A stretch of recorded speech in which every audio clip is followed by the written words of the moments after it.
Hi, welcome to week 3. This week we're going to be discussing emotional development. Emotional development is a really crucial topic for infant and toddler caregivers because, like with all aspects of development, birth to 3 is really the time in a child's life that they're learning about if the world is a friendly, kind place or an unfriendly, harsh place. And what they determine about that really affects how they go about interacting with people and approaching situations for the rest of their life. So the emotional development work that we do with young kids is really crucial. One of the aspects, one of the things that happens during the infant and toddler years is young children develop attachments with their caregivers. So there's a theory called attachment theory, and it's a significant idea in child development, and it's an important, it's a complex theory, but you're going to get a taste of it in this module. So there are 4 different types of attachment.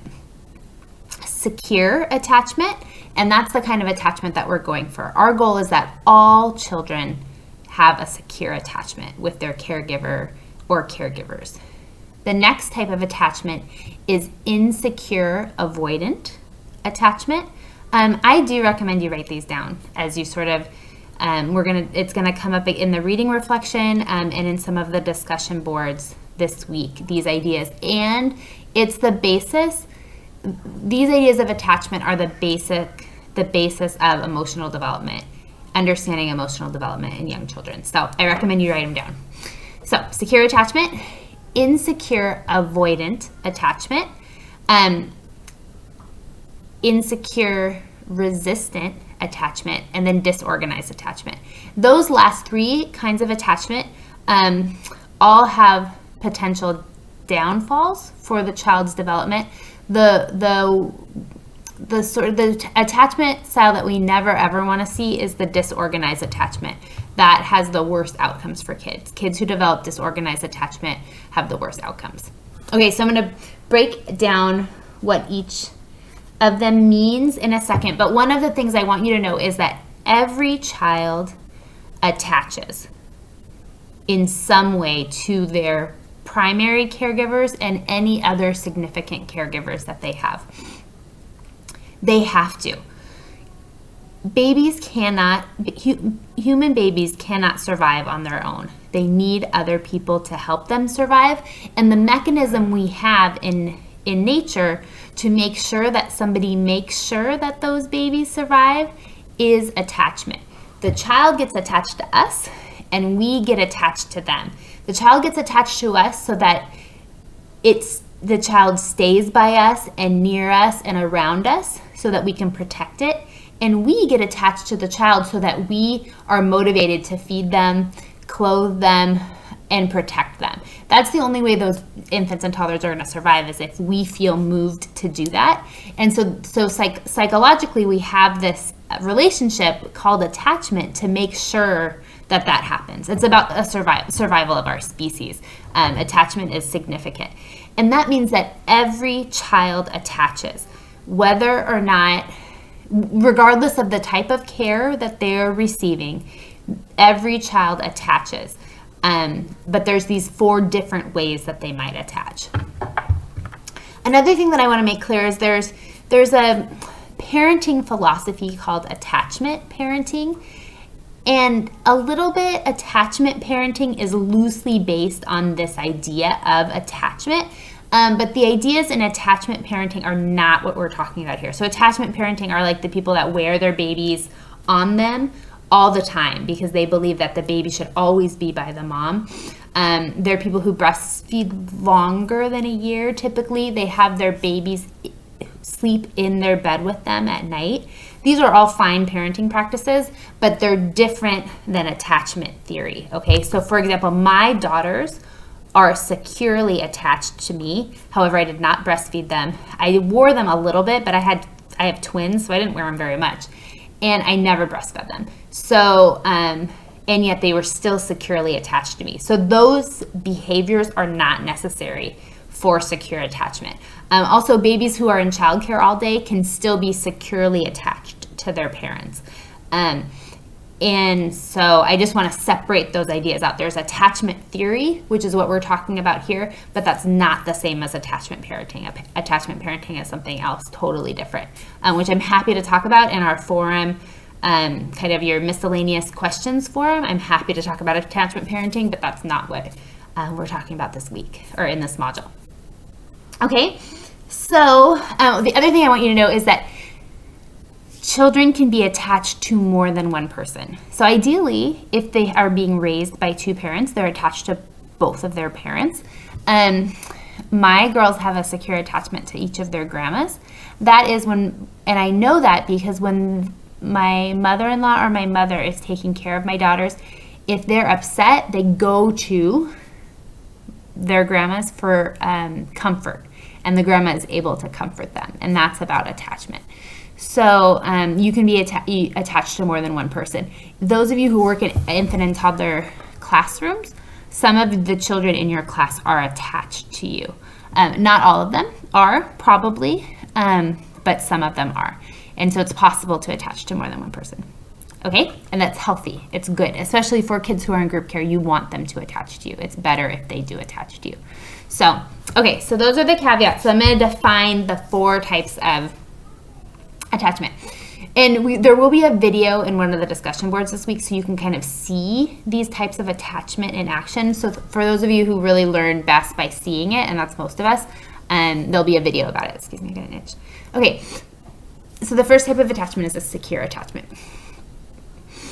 You know that a child is securely attached to someone when they kind of want to stay close to them. And maybe not physically close to them, but they might move away from the person, but they'll kind of check in. So let's just use mom as an example. Mom brings child to childcare. The child kind of goes off to play, but keeps looking up to checking if mom's there, and then sees, oh, mom's there, and keeps playing. Okay, that's a symptom of a secure attachment. Another is if a child hurts themselves or gets upset about something and they run to their caregiver for comfort. If an adult is able to comfort a child just by hugging them and talking to them and being near them, that's a sign of a secure attachment. A secure attachment means that the child has learned that that caregiver is going to take care of them. That they can rely on that person to make them feel better, to take care of their needs, to be responsive to them. And emotionally available to them. And that makes that child feel so good and so secure. And then they can go off and play and explore and make friends and get hurt and get in trouble. And they know they can trust deep in them that that caregiver loves them no matter what and is going to take care of them. Okay, so that's a secure attachment. About 60% of children in the United States have a secure attachment with their primary caregivers. Okay, so more than half of kids, but not all kids. Okay, so the next type is insecure avoidant. Okay, so a child who has an insecure avoidant attachment might be you might be able to tell that their attachment is insecure avoidant if they kind of don't make time for the caregiver. Caregiver leaves, child's not upset. Caregiver comes back, child isn't happy, child doesn't acknowledge the caregiver's presence, is nonplussed by the caregiver's presence. That's a sign that the attachment might be insecure avoidant. And what causes an insecure avoidant attachment to develop is that the caregiver has been neglectful or unresponsive to the child. So the caregiver has not been paying enough attention to the child. Child has tried to get the parent's attention before and has failed, and the child figures, forget it. They're not going to pay attention to me. And so they quit trying, right? It's like if I asked you to be my friend and go to the movies with me and hang out, and you said no, that you were busy. I might ask you again, and you said no, that you were busy. I might ask you one more time, but probably not. And then if you said no, that you were busy again, then I wouldn't ask you again, because I would just be like, oh, they say they're busy, but maybe they just don't want to go to the movies with me. And so that's that kid's experience, that they're like, mom never pays attention to me about this. Forget it. I don't need her anyway. And so to protect that, for that child to protect her or himself from that rejection, they just quit asking at all. They still need mom. Every child needs their primary caregiver's love and attention. But if they don't get it and don't get it and don't get it, to protect themselves, to protect their heart, they sort of harden up and avoid mom themselves. They start to reject her. Okay? Insecure avoidant. And you can, I'm sure that you as compassionate people can understand how that could have negative impacts later on, right? If that child does not have the feeling that somebody loves them and is available to them, then that has big impacts. Okay, so the third kind is insecure resistant attachment. So this, one way that you might be able to see this type of attachment is if you see a child's upset and mom, and I'm just saying mom, but it's any caregiver, childcare provider, dad, grandma, whomever, but I'm just going to say mom. Mom, child's upset, mom tries to comfort the child, but she can't. She can't comfort the child. Another way you might see it is if a child's super duper duper anxious about mom leaving them somewhere. So like super, super clingy. Some clinginess is normal and healthy, and some is a sign that they have this sort of insecure resistant attachment.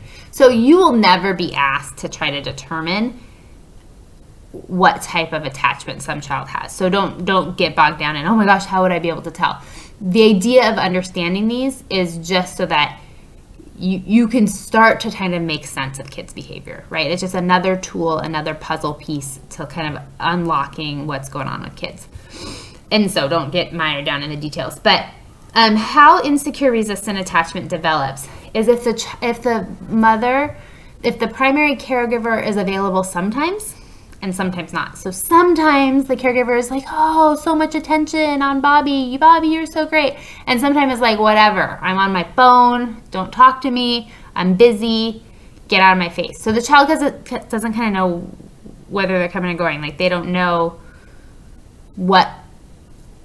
if the caregiver is going to pay attention or not. The caregiver is not consistent in their behavior. Another thing that might cause it is if the caregiver is just out of sync with what the child needs. So the child's hungry, but they think that the caregiver thinks the child's tired and kind of tries to put him to sleep. Or the child's really excited about something and the caregiver's like, why are you mad? Like thinks the child's mad instead of excited. Another example, which might make more sense to you, is it happens a lot where the caregiver is narcissistic or sort of needy. So, oh, mama's sad. Mama's so sad. Give mama a hug. Take care of mama. Which is confusing and inappropriate for a child because the child needs us to take care of them. When we ask a child to take care of our emotional needs, this insecure resistant attachment can develop because it's just confusing for a kid. So that's that, okay? The fourth is disorganized attachment. And that's really when the child is confused. Disorganized attachment only happens in cases where the caregiver is abusive, like physically abusive. So the child needs love from that parent, and sometimes they get love, but sometimes they get harm, deep harm, and that makes the brain, literally the brain can't figure it out. Is this a safe person or is this a scary person? The brain needs it to be a safe person because kids need to attach to somebody. The brain needs that person to be a safe person because they don't have any other safe person. This is supposed to be their safe person, but sometimes that safe person hits them and hurts them. And that's so confusing to a child's brain. They do not know how to make sense of that. It's so hard. I have someone in my life who's an adult, and is just coming to terms with the abuse that they received when they were a child. And it's really hard because that person was supposed to be a safe person, and it wasn't a safe person. And that's so confusing for a child's brain. Another time is if the parent has substance abuse.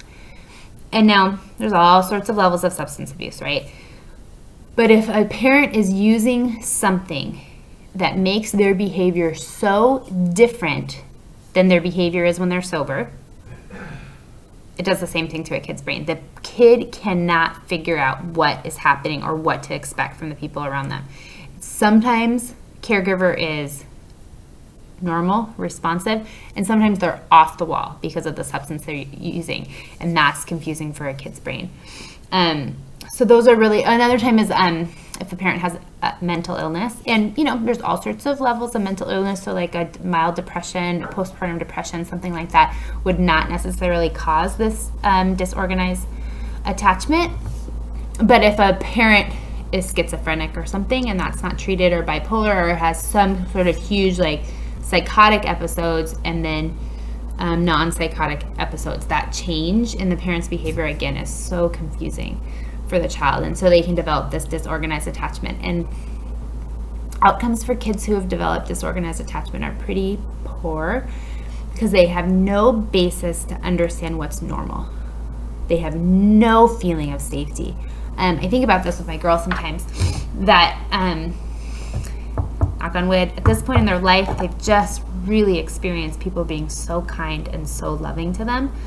And so their view of the world is so different than a child's view who's been harmed or seen their, another thing that can be really upsetting, can lead to this disorganized attachment, is seeing their parent being abused, right? So mom is their safety, she's everything, she makes everything possible, and somebody hurts her in a significant way over and over and over again. And that again is really confusing for their brain, because they're like, mom's supposed to keep me safe, but she can't keep herself safe. And what's that about? And so kids need to, now the world is a scary place, bad things happen all the time. Our adult brain can handle that. An infant, 1-year-old, 2-year-old needs to believe that the world is a safe place, needs to believe that no harm is going to come to them in order to develop in a healthy way. Okay, so those are the 4 types of attachment. It's super important. If you get interested in this idea and you start Googling attachment, it's fascinating. There's also studies that show how your attachment style when you are young can predict the way that you have relationships with other people. So people who, when they're kids and they have insecure, resistant attachment, they have certain patterns of their relationships that they have as an adult based on that. So there's a lot that we don't have time to go into, but if you get interested in this topic, there's a lot to read about it. It's a very important thing to understand. Okay, the last thing I want to say is that, so the parental responsiveness. So what the parent or the caregiver does is what determines the type of attachment that forms, right? It's not about the kid, it's about the parent and how the parent interacts. Although there are some kids that are easier to develop a secure attachment to a child. For a child to develop a secure attachment with you, you have to give them consistent loving care. It is easier to give consistent loving care to some kids than it is to other kids, right? You have spent time with kids. It's easier to take good care of some kids than other kids. And so sometimes if a child has the type of personality that is harder to be patient and kind to, that child is you're more likely to be short with them sometimes, to need to take a break from them, to speak sharply, all the things that I just talked about causing some insecure attachments. You're more likely to do that with a child who has a difficult personality. So mainly attachments based on what you do, but some kids are just harder to give the right behavior to. So when you meet a kid like that, that's harder to give good care to, remember this and know that you have to give good care to them, even if it's hard to give good care to them. Because the nicer you are to them, the more comfortable they're going to feel, and the more they're going to be the kind of kid that it's easy to be nice to. You know what I'm saying? And the more prickly you are with kids, the more prickly they're going to be back, because they're not going to feel secure in their relationship with you, and so they're not going to exhibit the kind of behavior that you want. Okay, so that's something to think about.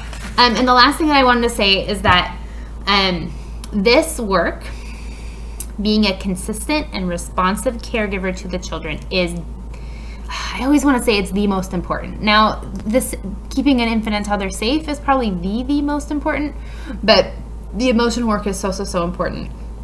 What I want to say is it's more important. The emotional development work is more important than the cognitive development work at this age. Okay? I just looked down, I saw this is a 21-minute video. Okay, so I'm going to stop it here.